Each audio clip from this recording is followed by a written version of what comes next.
السلام علیکم ورحمۃ اللہ وبرکاتہ. وعلیکم السلام ورحمۃ اللہ وبرکاتہ. کیا حال ہے آپ سب کا؟ الحمد للہ. یہ بتائیے کہ آپ کا رمضان کیسے گزرا، کیا کیا؟ تو آپ میں سے کوئی بتائے گا آپ لوگوں کی کیا ایکٹیویٹی ہوتی تھی؟ آپ بتائیں گے؟ بتائیے. ہاں، رمضان میں آپ لوگ فہم القرآن کی ایکٹیویٹی ہوئی ہے نا آپ لوگوں کی؟ ان لوگوں نے کیا یا نہیں کیا؟ انہوں نے نہیں کیا؟ اچھا، مجھے تو یہ تھا تو سارا قرآن مجید مکمل کرنے کے بعد پھر آپ نے رمضان میں دہرائی نہیں کی. اس کا مطلب جو میں یہ ایکسپیکٹ کر رہی تھی کہ آپ لوگ سارا ریوائز کریں گے. اینی وے، تو گھر میں جا کے کیا کر کے آئے؟ ذرا سب اپنا اپنا بتائیں کہ کر کے کیا آئے. السلام علیکم. وعلیکم السلام. ہماری فیملی میں عید کی نماز پڑھنے نہیں جاتے تھے، تو عید الفطر کا یہاں سے ہمیں ملا پمفلٹ. تو میرا ٹارگٹ تھا کہ میں اپنے بھائیوں کو اس کا بتاؤں. گھر جاتے ہی مطلب روزہ افطار ہوا تو میرا مشن تھا کہ میں سب کو اس کے بارے میں بتاؤں. میں نے سب کو پاس کر دیا کہ ایک دفعہ پڑھ لیں. اللہ کا کرنا ایسا ہوا کہ عید تک مینٹلی سارے پریپیئر ہو گئے تھے. صبح ہوئی تو میں نے سب کے لیے کپڑے ریڈی کر کے رکھے تھے. الحمدللہ الحمدللہ ساری فیملی نے عید کی نماز پڑھی. بہت بڑی اچیومنٹ ہے میری فیملی کے لیے، الحمدللہ. اس کا مطلب یہ ہے کہ وہ شاید اس لیے نہیں پڑھتے ہوں گے کہ انہیں پتہ ہی نہیں ہوگا کہ اس کا کتنا فائدہ ہے یا یہ کام کرنا بھی چاہیے. تو گویا ایک طرح سے آپ نے اپنے خاندان کے اندر ایک سنت کو زندہ کیا. تو الحمدللہ. نیکسٹ. السلام علیکم. وعلیکم. میرے فادر پڑھتے تھے قرآن، لیکن ان کی تجوید نہیں صحیح تھی. جس طرح سے ان کا لہجہ تھوڑا مجہول تھا تو مجھے بہت مشکل لگتا تھا. ویسے میری سسٹر نے بھی کیا تھا لیکن وہ نہیں کر سکی ابو کو. میری چھوٹی سسٹر جو تھی وہ تو تجوید کے ساتھ پڑھ لیتی تھی میرے پاس، لیکن ابو کے ساتھ مجھے ڈر لگتا تھا. ابو نے 2-3 دفعہ میں صبح پڑھتی تھی قرآن تو ابو نے میرا قرآن سنا تو ابو کا ہوا تو ابو نے مجھے خود کہا کہ مجھے قرآن پڑھاؤ. تو میں نے ابو کو قرآن پڑھانا اسٹارٹ کیا. اور اس کے علاوہ میرے ٹیوشن والے بچے آتے تھے، ان کو میں ٹیوشن پڑھاتی تھی، وہ 3 ہی تھے، تو پھر میں نے ان کو سپارہ بھی پڑھانا شروع کر دیا. گڈ. نیکسٹ. السلام علیکم. وعلیکم السلام. میں نے اپنے اسٹوڈنٹ کو دورہ قرآن کروایا رمضان میں. انوائٹ تو سب کو کیا تھا لیکن الحمدللہ ایک بھی آ گئی، اس کو میں نے کروایا تھا. پورا کروایا؟ الحمدللہ پورا کروایا تھا. ماشاءاللہ، ویری گڈ. اور عید کی آپ کو نماز پتہ ہے کہ ایک شخص کو کروانا زیادہ ہمت کا کام ہے. کیوں؟ کیسے؟ کیونکہ شیطان خیر بندہ ہوا ہوتا ہے، لیکن ہمارا نفس جو ہے وہ بار بار ہمیں یہ کہتا ہے کہ لو ایک کو، صرف ایک کے ساتھ تم اتنا وقت لگاؤ گی. لیکن اللہ کا شکر ادا کرنا چاہیے کہ اس ایک کی برکت سے خود ہم کچھ کرنے کے قابل ہو جاتے ہیں.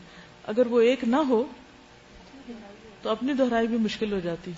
اور اس سے اتنا فائدہ ہوا کہ میری اپنی جو تھی وہ پوری دہرائی ہو گئی، تفسیر جیسے ساری کمپلیٹ ہو گئی. اور دوسرا یہ کہ عید کی نماز میں نے کبھی نہیں پڑھی تھی، اس دفعہ میں نے پڑھی، بہت اچھی عید گزری میری. الحمدللہ. السلام علیکم. سب سے پہلے تو مسجد میں ہم ہمیشہ تراویح پڑھنے جاتے تھے، تو میری بڑی خواہش تھی کہ میں نوافل میں خود سے قرآن پڑھوں اور اس میں تلاوت کروں.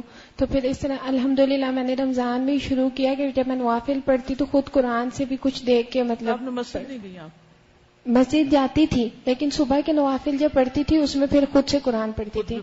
اور دوسرا یہ ہے کہ ہمارے گھر میں سارے شارٹ ٹیمپرڈ ہیں تو مجھے بھی بہت زیادہ غصہ آتا ہے. تو اب جب بحث کرتے تھے تو میں یہ کہتی تھی کہ آپ کہہ رہی ہیں کہ آپ کے گھر میں، میں سمجھتی ہوں پورے ملک میں ہے. تو وہ مجھے یہ ہوتا تھا کہ میں ٹھیک ہے، جب مجھے بھی ڈانٹتے تھے تو میں آگے سے اب کوشش کرتی تھی چپ ہو جاؤں، اسپیشلی رمضان میں، اور دوسروں کو بھی کہتی تھی کہ چپ ہو جائیں.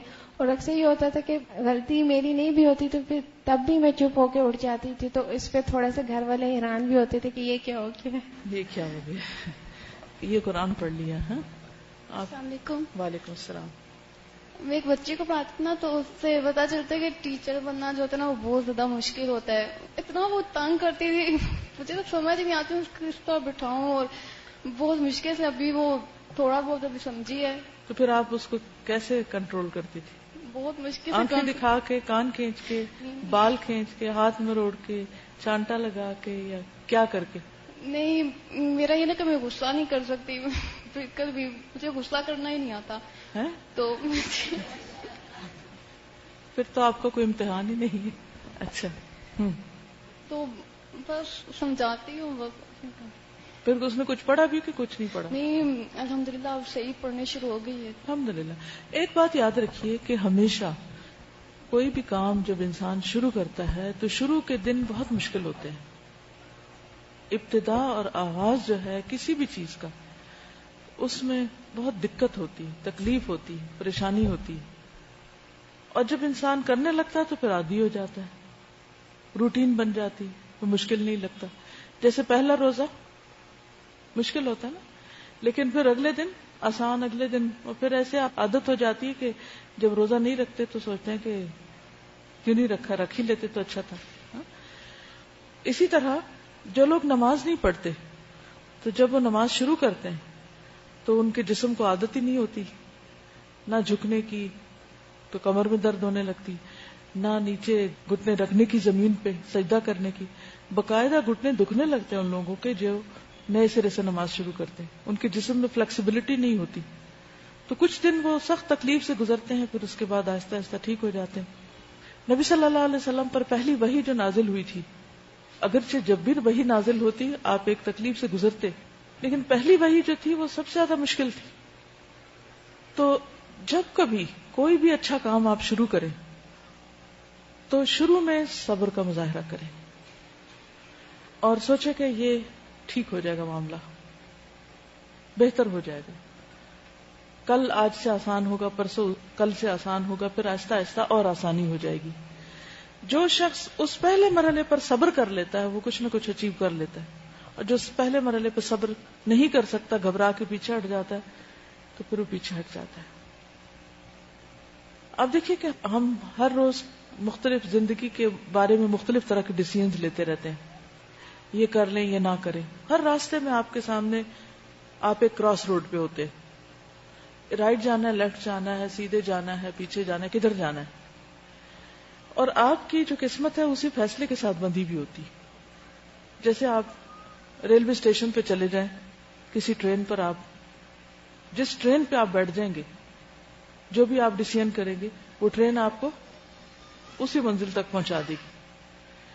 تو بالکل اسی طرح جب بھی ہم کوئی کام کرنے لگتے ہیں، اچھا یہ پڑھیں یا نہ پڑھیں، یہاں جائیں یا نہ جائیں، یہ کھائیں یا نہ کھائیں، سوئیں یا نہ سوئیں، کچھ بھی کرتے وقت چھوٹے سے چھوٹے اور بڑے سے بڑے ڈیسیژن، یہ سارے ڈیسیژن جو ہوتے ہیں یہ الٹیمیٹلی آپ کا ایک انجام بنا دیتے ہیں.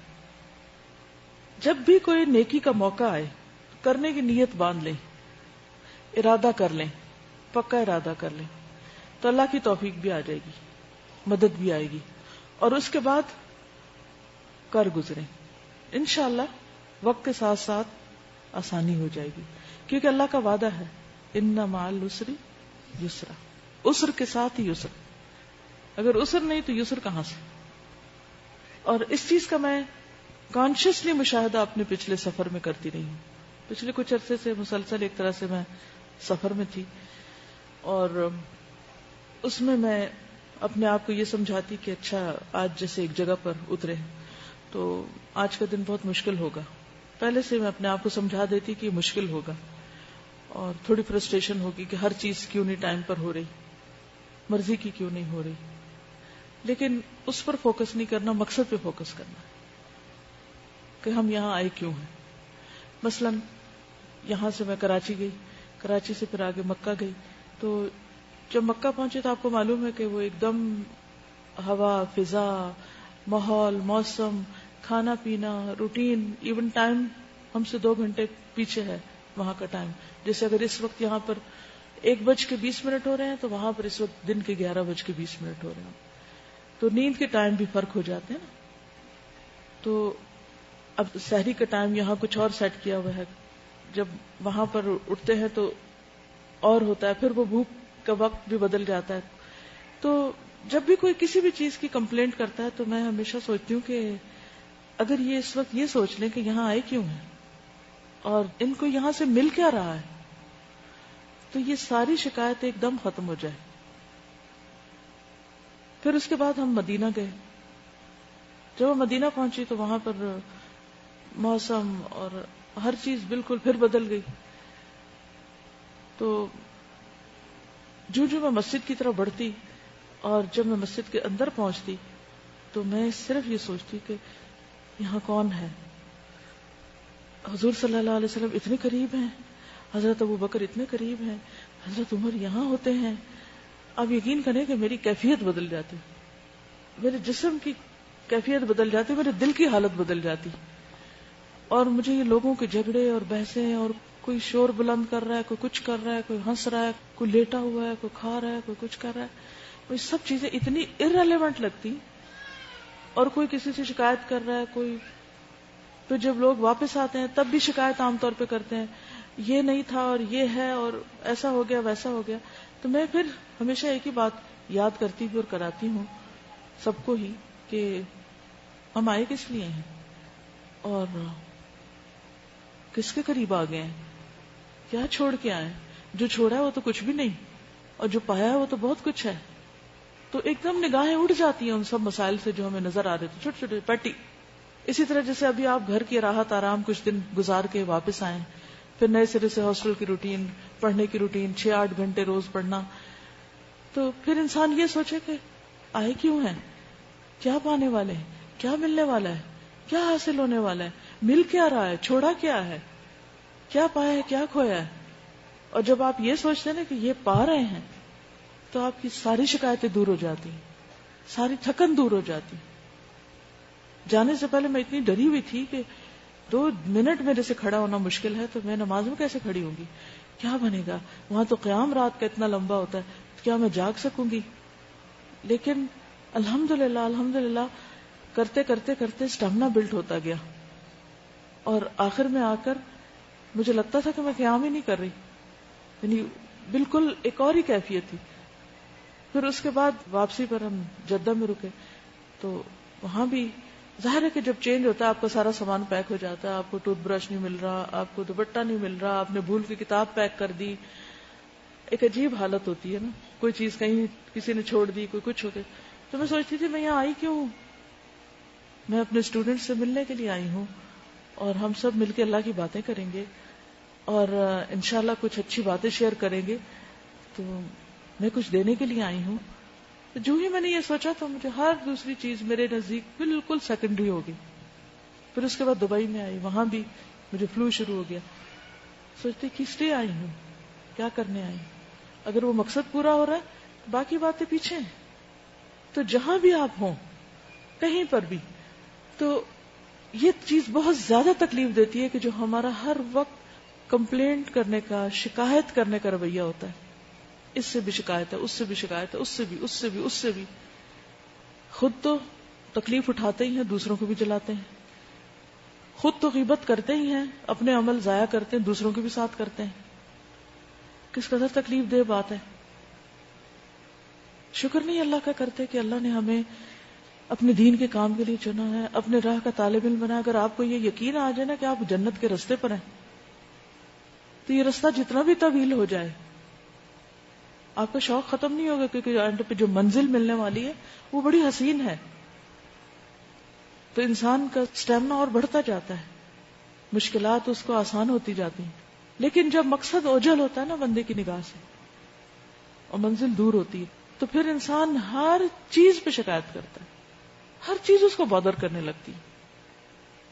تو زندگی کا ایک ایک دن اور ایک ایک قدم اور ایک ایک کام اور ایک ایک موقع اور ایک ایک اپرچونٹی، ہر چیز کو انجوائے کرے. یعنی میں وہاں پر بھی اور بعد میں بھی سوچتی تھی کہ میرا یہ وقت کیسے گزر رہا ہے. تو میں سوچتی تھی الحمدللہ اتنا اچھا، اتنا اچھا. پھر میں سوچتی تھی یہ جگہ کیسی ہے، ایک ایک پتھر اور ایک ایک اینٹ اور ایک ایک راستہ اور ایک ایک چیز اتنی پیاری لگتی تھی. تو میں کہتی تھی کہ اگر مجھ سے کوئی پوچھے کہ کیا پایا، تو میں کہوں گی ہر لمحے کا سرور پایا اور ہر چیز کو انجوائے کیا. اور جتنا بھی صرف شکر کئی سجدے میں پڑی رہا تو اتنا ہی کام ہے. تو اگر ہم مختلف جگہوں پر، چیزوں میں، اپنے ساتھیوں میں، اپنے اسٹوڈنٹس میں، اپنے استادوں میں، اس جگہ پر اگر ہم اپنی سوچ مثبت کر کے جو ہمیں مل رہا ہے اس پر نظر رکھیں تو ہمارا ایک ایک دن اور ایک ایک لمحہ انجوائبل ہو جائے گا.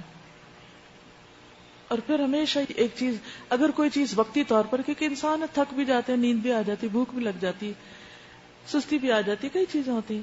تو اگر اس وقت کوئی بھی چیز ایسی لگے کہ جو ناپسند ہو، فوراً سوچا کریں اسان تکرہوا شیئا ویجعل اللہ فیہ خیرا کثیرا، فیہ خیرا کثیرا. ہو سکتا ہے ایک چیز تمہیں سخت ناپسند ہو اور اللہ اسی ناپسندیدہ چیز کے اندر تمہارے لیے خیر کثیر رکھ دے. صرف خیر نہیں، خیر کثیر. واللہ یعلم وانتم لا تعلمون. اللہ کو پتا ہے، تم نہیں جانتے. اس کو علم ہے، تمہیں علم نہیں. کورس شروع ہوا ہے، پہلا دن مشکل ہوگا، چیزیں سیٹل نہیں ہوگی. ٹیچرز کے لیے بھی ہوگا، اسٹوڈنٹس کے لیے بھی ہوگا. ہاسٹل کی روٹین، باقی سب کچھ. لیکن آپ دیکھیں گے ایک ہفتے کے بعد آپ کو کچھ مشکل نہیں لگے گا. نیکسٹ کوئی بات کر. السلام علیکم. رمضان میں تو الحمدللہ فرسٹ ٹائم تراویح پڑھی تھی مسجد میں جا کر. وہ مسجد بالکل انڈر کنسٹرکشن تھی، تو وین وہاں سے گزری تھی. میرے دل سے دعائیں نکلتی کہ بس یہ جلدی سے بن جائے اور رمضان میں تراویح کچھ ہو جائے. تو الحمدللہ سیکنڈ روزے سے انہوں نے اہتمام کیا تھا تو میں نے جانا شروع کیا تھا.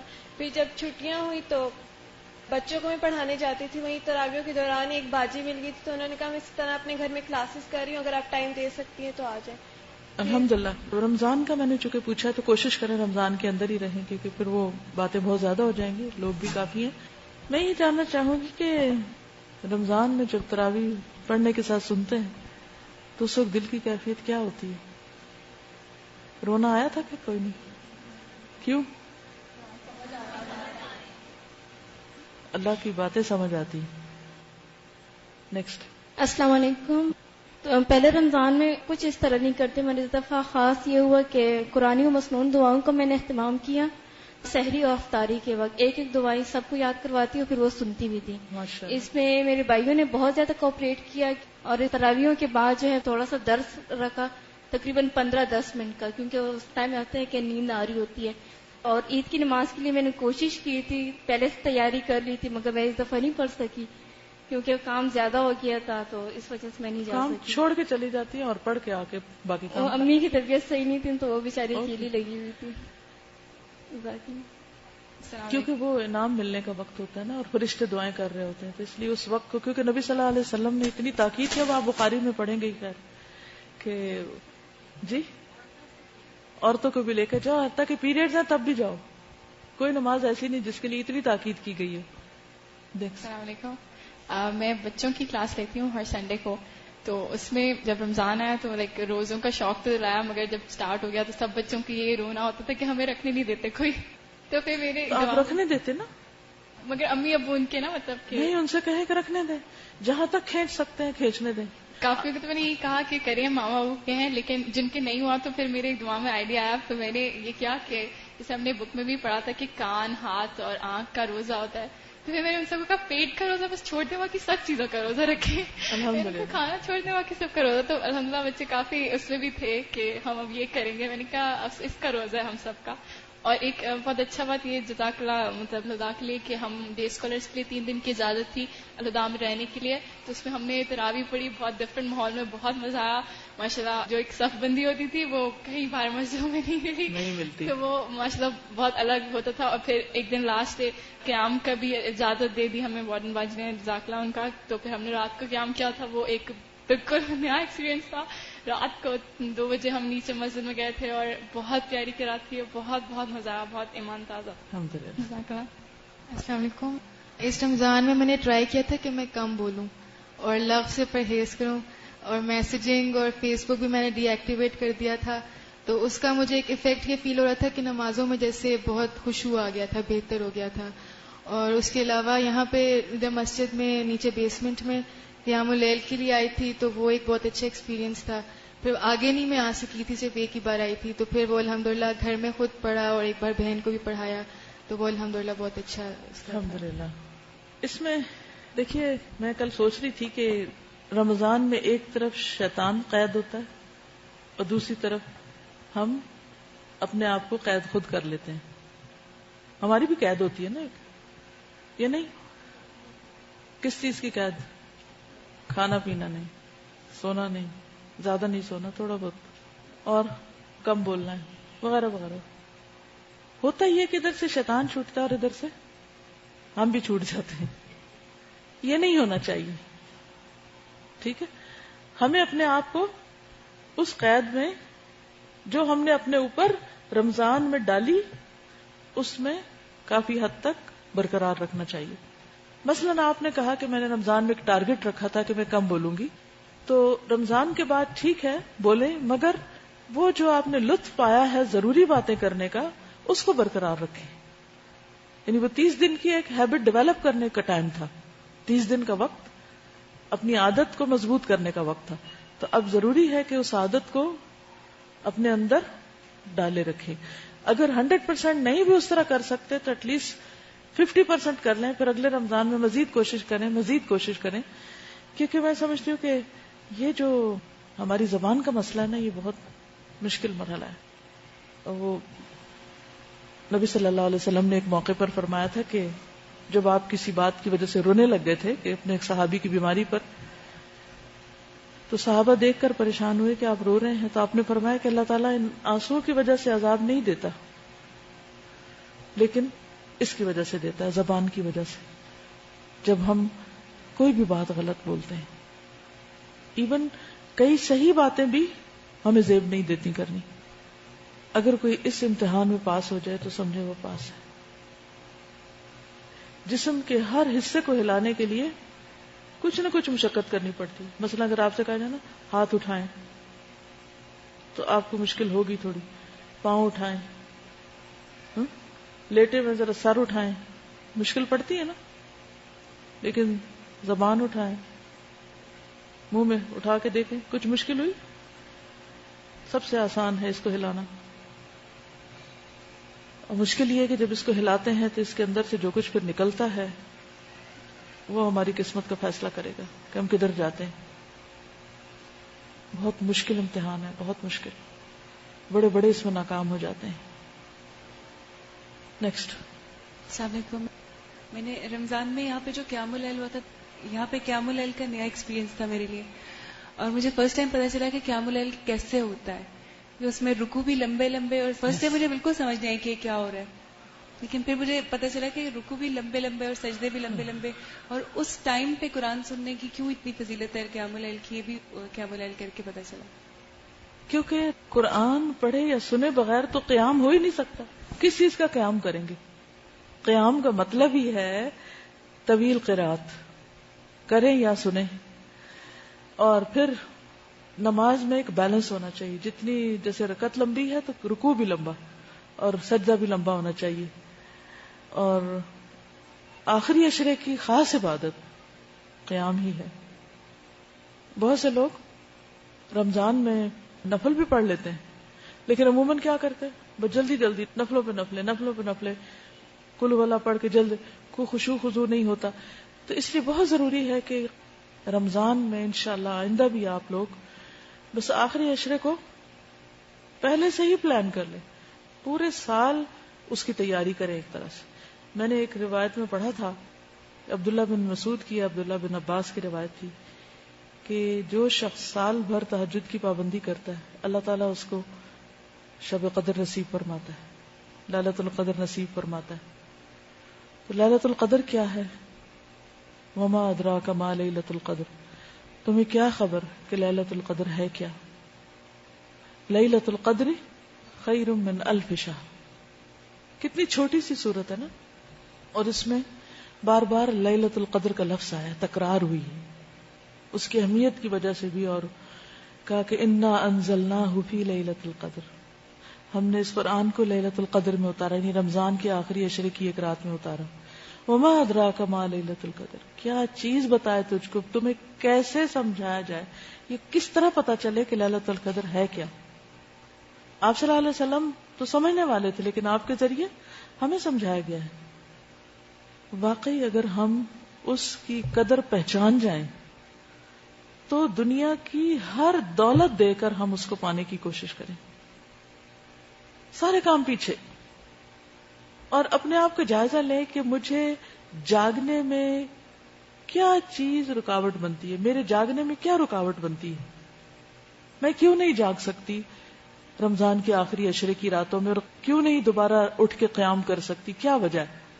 اور ایک ایک رات کا جائزہ لے. جب میں نے اپنا خود کا انالیسس کیا، کون سی رات کی میری عبادت زیادہ بہتر تھی، اس دن میں نے کیا کیا تھا، کون سی رات کی عبادت متاثر ہوئی، اور اس میں کہاں میری غلطی تھی. اور اپنے لیے پھر نوٹ کیا کہ آئندہ اس چیز سے بچنا ہے. اس میں سب سے نقصان دہ چیز جو آخری عشرے کی عبادت میں رکاوٹ ڈالتی ہے وہ سوشلائزنگ ہے. وہ ملنے آ رہا ہے، اس سے باتیں شروع ہو گئی، یہ ملنے آ رہا ہے، اور ہوتا کہ آخری عشرے میں لوگ یا شادیوں کی تیاری کر رہے ہوتے ہیں یا عید کی تیاریاں کر رہے ہوتے ہیں، اور وہ اپنی شاپنگ سے ڈسکس کرتے رہتے ہیں، یہ خرید لیا، وہ ہو گیا، فلاں آ گیا، اب یہ ہو گیا، وہ ہو گیا. اس وجہ سے وہ رات جو ایک رات 1000 مہینوں کے برابر ہے. ہم میں سے کون 1000 مہینے جیے گا اور 1000 مہینے عبادت کرے گا؟ ایک رات نہیں کر سکتے تو 1000 مہینے ہم نے کہاں کرنی؟ سارا سال ہم اتنا قیام کر سکتے ہیں؟ نہیں کر سکتے. تو اللہ تعالیٰ نے ہم جیسے نکمے لوگوں کے لیے وہ رات رکھ دی کہ اب بھی کر لو، چلو آج ہی کر لو. اس لیے اس کو آئندہ کے لیے ابھی سے ٹارگٹ کر لینا ہے کہ اس کو ہم نے پریزرو کرنا ہے، اس کو نہیں ہاتھ سے جانے دینا. اتنا بڑا خزانہ، تقریباً 80 سال کی عبادت بنتی ہے وہ. اسی لیے اللہ تعالیٰ فرماتا ہے ما ادراک ما لیلۃ القدر لیلۃ القدر خیر من الف شہر تنزل الملائکۃ والروح. میں نے کسی سے ذکر کیا کہ جبریل امین اس رات اترتے ہیں. کہتی ہیں حالانکہ ان کو پتا تھا، لیکن وہ ایک احساس کہ وہ اترتے ہیں، تو وہ ایک ایسا جیسے مسجد نبوی میں جاتے کہ حضور صلی اللہ علیہ وسلم اتنے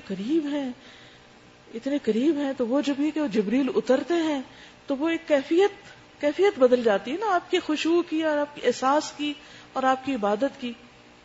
لیکن ہم کس طرح گنوا دیتے ہیں، اور چونکہ ہمارے آس پاس کا ماحول ان کو قدر نہیں، اور ہم پڑھے لکھے بھی ساتھ ہی جاہل بن جاتے ہیں، لہٰذا کوئی بھی صحیح طرح اس رات کے حق ادا نہیں کرتا.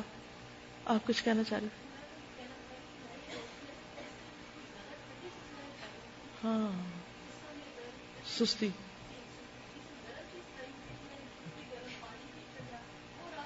ہے تو چھوٹی سی ٹپ لیکن بہت فائدے کی ہے. میں آپ کے ساتھ اس کو ضرور شیئر کرنا چاہوں گی.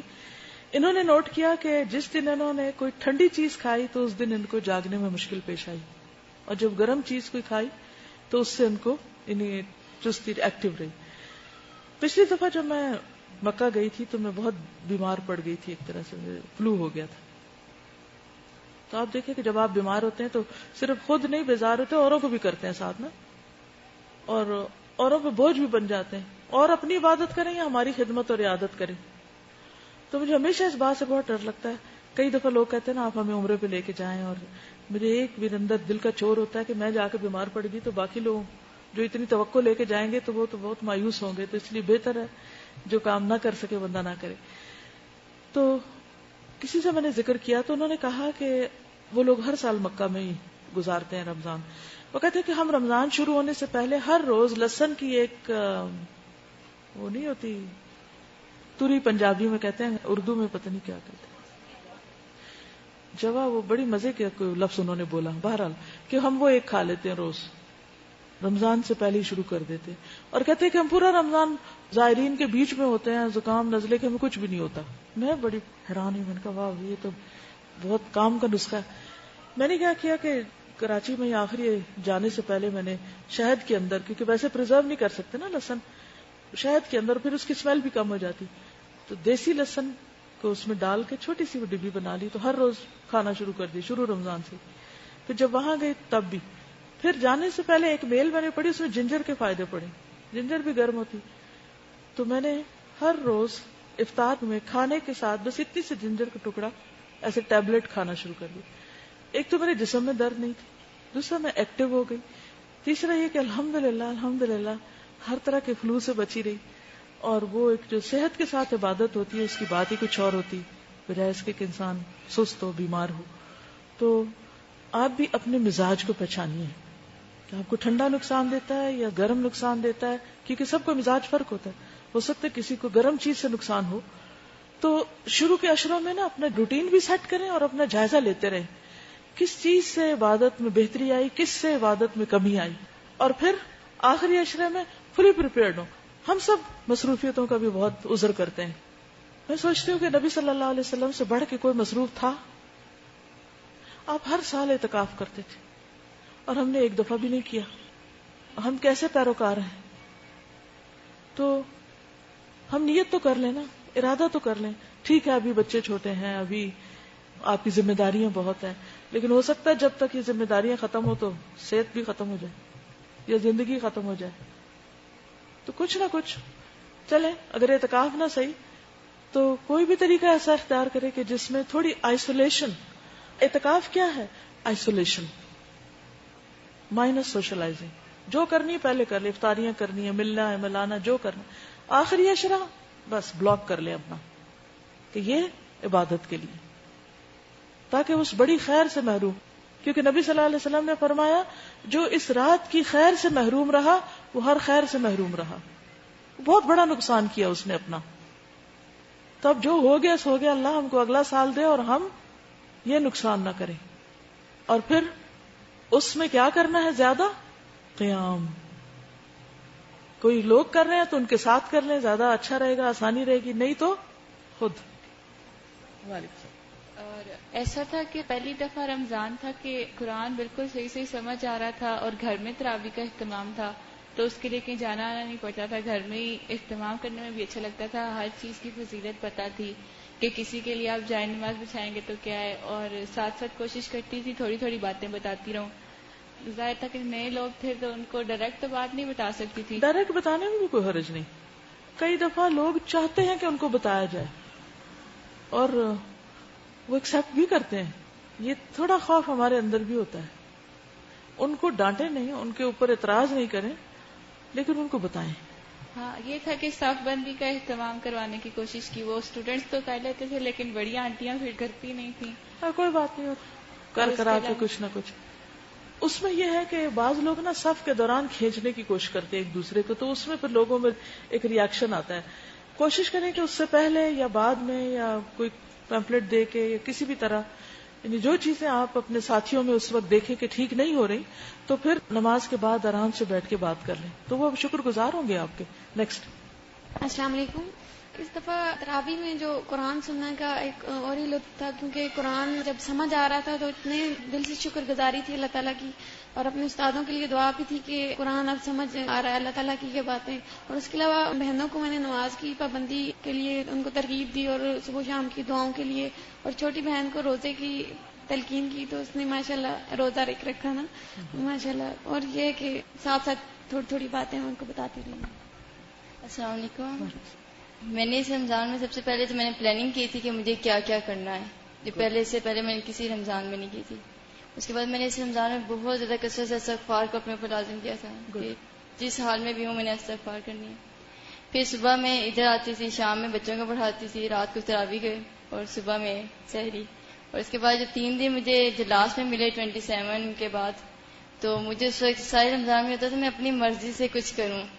تو میں نے اس 3 دنوں کو بہت اچھا, میری زندگی کے شاید یادگار دن ہے وہ, تو بہت اچھا ان کو میں قرآن پاک کو ناظرہ بھی ایسے پڑھا کہ مجھے وہ لفظ سمجھ آئے. جو لفظ سمجھ نہیں آتا تھا میں تفسیر کا قرآن پاک کھول کے اس کا میننگ دیکھتی تھی, اس کے مطابق میں نے اپنے وہ 3 دن گزارے. بہت اچھا میرا رمضان گزرا. اللہ تعالیٰ آئندہ بھی ایسا ہی. یعنی اگر آپ مثلا سارا عشرہ نہیں بھی کر سکتے تو طاق راتیں کر لیں.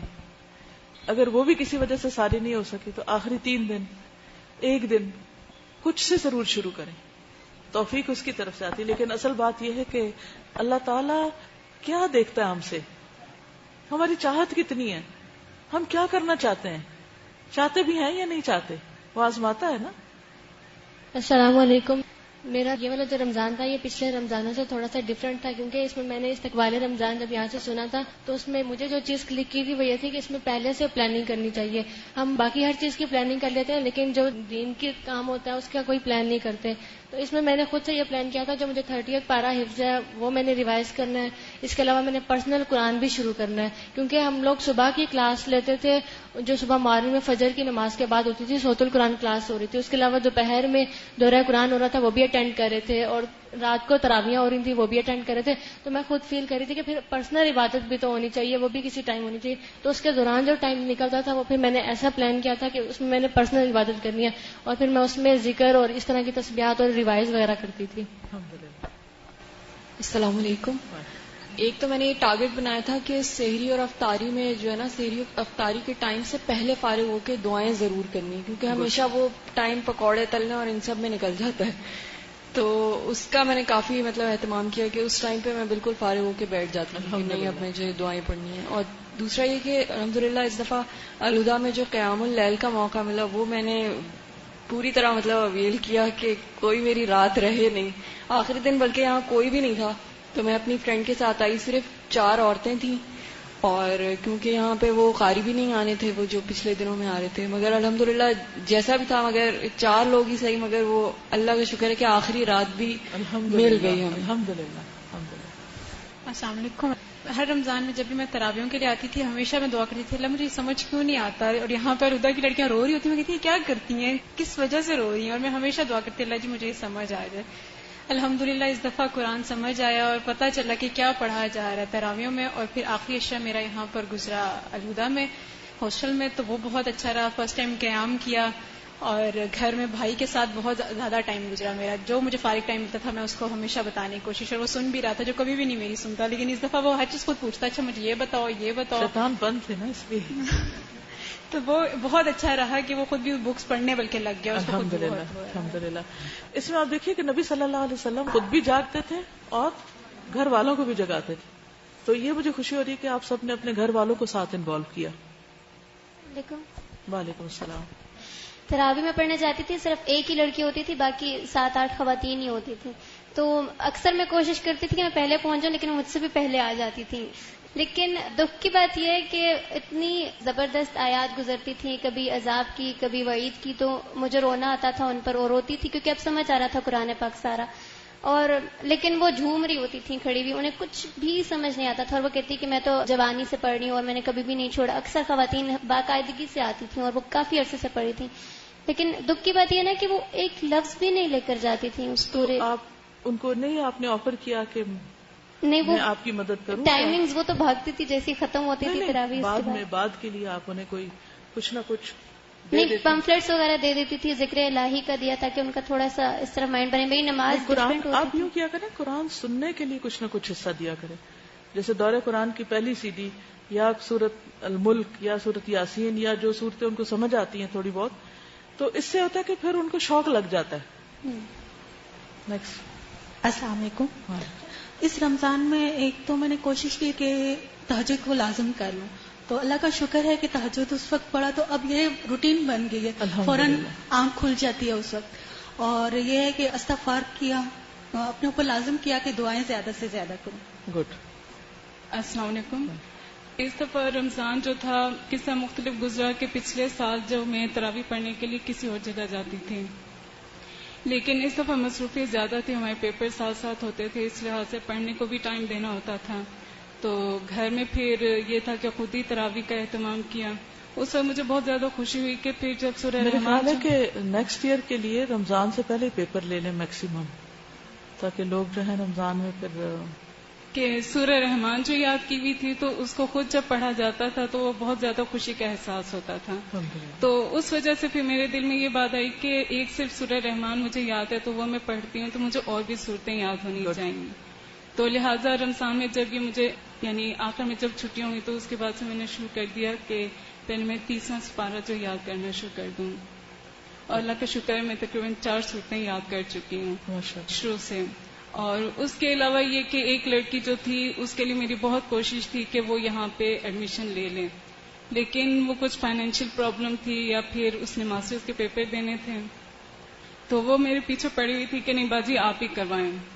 تو پھر وہ 2005 کی آپ کی جو ریکارڈنگ ہے تو اس کے ذریعے سے پھر میں نے اسے رمضان میں پڑھانا شروع کر دیا تھا, اس کے اوپر تھوڑی سی ڈسکشن بھی کرواتی تھی.